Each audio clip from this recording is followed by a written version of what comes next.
For decades, venture capitalists, seasoned Wall Street operators, and the most powerful private equity firms on the planet committed the exact same fatal error when they looked at the digital commerce landscape. They believed they had mapped every possible route to extreme wealth. They believed the era of the anonymous empire builder was over, that the age of overnight fortunes had died with the dot-com crash, and that no one could ever again construct a financial colossus without first begging for permission from the gatekeepers of Silicon Valley. They were catastrophically, irrevocably wrong, because somewhere, operating from an undisclosed location, with no public profile, no social media presence, no TED Talks, and no magazine covers, a single individual was silently constructing one of the most aggressively profitable commercial empires the modern digital economy had ever witnessed. No press releases, no investor roadshows, no carefully curated origin myth fed to eager journalists, just raw, methodical, predatory execution at a scale and speed that made seasoned billionaires physically uncomfortable when they finally discovered what had happened. By the time the financial world realized this entity existed, it was already generating over $80 million in annual revenue, had absorbed dozens of competitors, and had built an infrastructure so deeply embedded into the digital supply chain that extracting it would have caused catastrophic collateral damage to entire market sectors. Any other aspiring entrepreneur would have been annihilated long before reaching even a fraction of that scale. Any other operator attempting to build without institutional capital, without a board of advisors, without the protective umbrella of a prestigious accelerator program, would have been crushed under the suffocating weight of established monopolies, buried by predatory pricing from incumbents with unlimited war chests, or simply starved of oxygen by an ecosystem designed to reward visibility and punish anonymity. The modern startup economy is a brutal Darwinian theater where 92% of all ventures die within 3 years, where the median founder burns through their savings and their sanity before generating a single dollar of profit. The odds were not just unfavorable, they were mathematically, statistically, and historically impossible. But instead of conforming to the established playbook of fundraising rounds, pitch decks, and public spectacle, this individual did the unthinkable. They rejected the entire system. They built in absolute, deliberate silence, treating anonymity not as a limitation, but as the most devastatingly effective competitive weapon in the modern commercial arsenal. They understood something that the entire venture capital ecosystem refused to acknowledge. Visibility is a liability, and obscurity is a fortress. This is the story of how an anonymous operator invented the ultimate shadow empire, turned the global obsession with personal branding into a fatal weakness exploited against every visible competitor, and learned how to dominate markets without ever revealing a face, a name, or a location.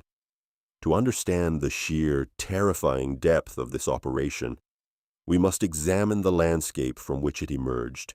The public narrative of modern wealth creation is romantic, almost religious. A brilliant, charismatic visionary pitches their revolutionary idea in a garage, receives a life-changing check from a benevolent angel investor, and proceeds to change the world while simultaneously becoming a beloved cultural icon. This is a monumental, carefully manufactured illusion. The true mechanics of rapid, massive wealth accumulation are infinitely more brutal, more calculated, and more predatory than any keynote speech or glossy documentary would ever dare to reveal. This individual understood that fundamental truth from the very beginning. They had spent years operating in the trenches of digital commerce, studying the exact patterns that separated the companies that survived from the thousands that were silently slaughtered every quarter. They identified a profound structural inefficiency. The vast majority of digital businesses were spending between 40 and 60% of their revenue on customer acquisition, on advertising, on the desperate, expensive act of making themselves visible. This operator recognized that visibility itself was the disease, not the cure. Every dollar a competitor spent on a billboard, a sponsored post, or a celebrity endorsement was a dollar not spent on product, infrastructure, or operational efficiency. And so, the strategy crystallized with surgical, terrifying precision. Build the superior product, eliminate every unnecessary cost associated with ego and spectacle, and let the competitors bleed themselves dry in the arena of public attention, while the real empire was being constructed in total darkness. Their ultimate weapon was something entirely invisible: algorithmic arbitrage at industrial scale. While mortal competitors were hiring expensive marketing agencies, negotiating influencer deals, and optimizing their social media presence with teams of dozens, this entity reverse-engineered the underlying architecture of every major digital marketplace. They did not just understand the algorithms, they weaponized them. They built proprietary software systems that could identify micro-trends in consumer behavior 72 hours before those trends became visible to the broader market. They automated product sourcing, pricing optimization, and inventory management with a level of mechanical precision that eliminated human error entirely. While a traditional competitor needed weeks to identify a profitable opportunity, validate it, source the product, and launch a campaign, this machine could execute the entire cycle in under 48 hours at a fraction of the cost, with zero public exposure. It was a structural advantage so profoundly asymmetric that it functioned like an invisible hand, systematically dismantling every competitor who dared to operate in the same space. And it led to an absolutely staggering golden era. Within the first 6 months, the operation was generating over $2 million in monthly revenue. By month 12, it had crossed the $5 million monthly threshold. By the 18th month, the annualized run rate had exploded past $80 million, with profit margins that would make the chief financial officers of publicly traded companies weep with envy. The entity had silently acquired controlling positions in over 30 distinct product categories, each one dominated through the same ruthless formula of algorithmic superiority, operational invisibility, and predatory pricing, calibrated to suffocate competition slowly, methodically, and irreversibly.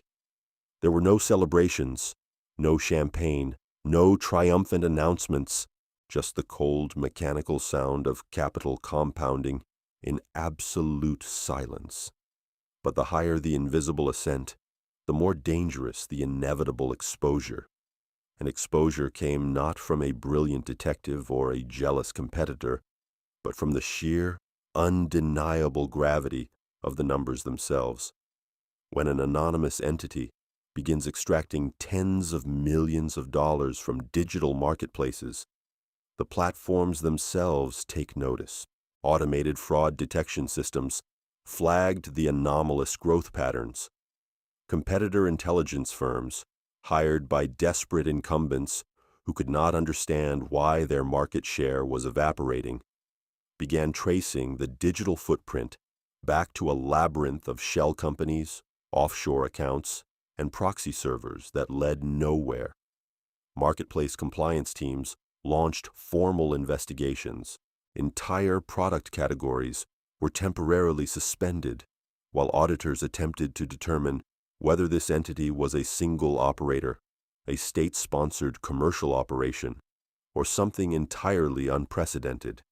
For a terrifying, agonizing period, it seemed like the definitive end.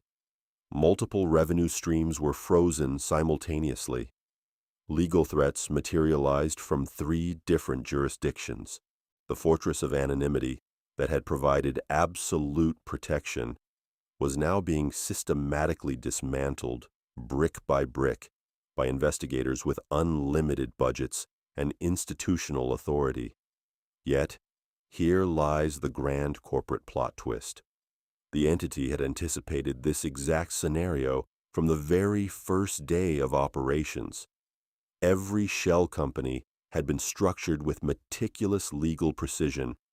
Every financial flow had been routed through jurisdictions with ironclad privacy protections. Every marketplace account had been built with redundancy architecture, meaning that when one node was suspended, 3 others activated automatically to absorb the revenue stream without a single day of lost income.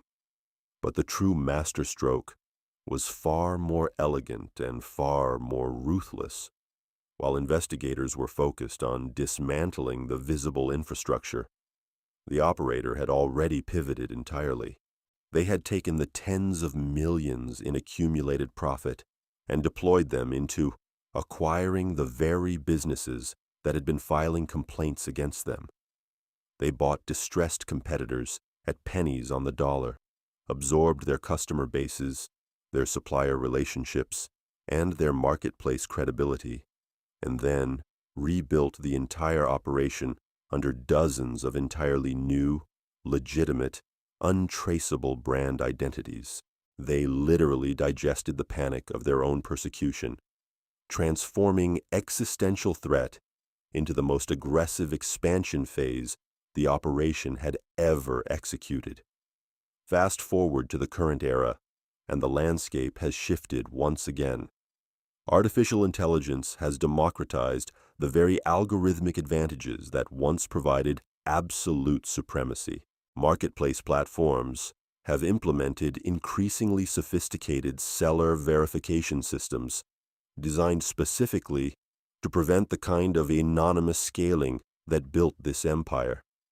Regulatory bodies across multiple continents are tightening transparency requirements, demanding beneficial ownership disclosure, and criminalizing the exact corporate structures that provided the protective veil of invisibility. The world is actively, aggressively trying to make anonymity impossible. Yet, the operator executed another radical, breathtaking pivot. They transitioned from marketplace dependence to direct-to-consumer infrastructure, building a private network of branded storefronts, proprietary logistics systems, and subscription models that generated recurring revenue entirely outside the jurisdiction of any single platform. They deployed artificial intelligence not as a threat, but as an accelerant, automating operations that previously required even their minimal human workforce. The empire did not just survive the transparency revolution. It used the chaos of regulatory upheaval as cover to consolidate even further, acquiring panicked competitors who could not adapt to the new compliance requirements. This was not just a corporate pivot. It was a declaration to every visible, public, celebrated entrepreneur on the planet. While you were giving interviews and attending conferences, we were building something you cannot see, cannot copy, and cannot stop. They created the ultimate commercial mechanism for invisible dominance, a faceless, decentralized, algorithmically optimized machine that does not seek attention, does not crave validation, and does not waste a single dollar on the performative theater of modern entrepreneurship. It simply identifies, it executes, and it extracts. We are left staring at 2 entirely irreconcilable visions of this phenomenon. On one hand, it is a deeply unsettling, borderline dystopian manifestation of unaccountable commercial power, an entity that operates beyond scrutiny, beyond regulation, and beyond the social contract that demands transparency from those who accumulate enormous wealth from the public. On the other hand, it is the purest, most undeniable proof that the modern obsession with personal branding, with visibility, with the cult of the founder, is nothing more than an elaborate, expensive distraction from the only thing that actually matters in capitalism: relentless, disciplined, emotionless execution. Because sometimes, hidden behind a maze of anonymous holding companies and untraceable digital storefronts, there is a quiet, invisible war, a war between the anonymous disruptors who refuse to play by the rules of visibility, the established monopolies who desperately want to identify and destroy them, and the terrifying, exhilarating possibility that the next great empire is already being built right now by someone whose name the world will never know.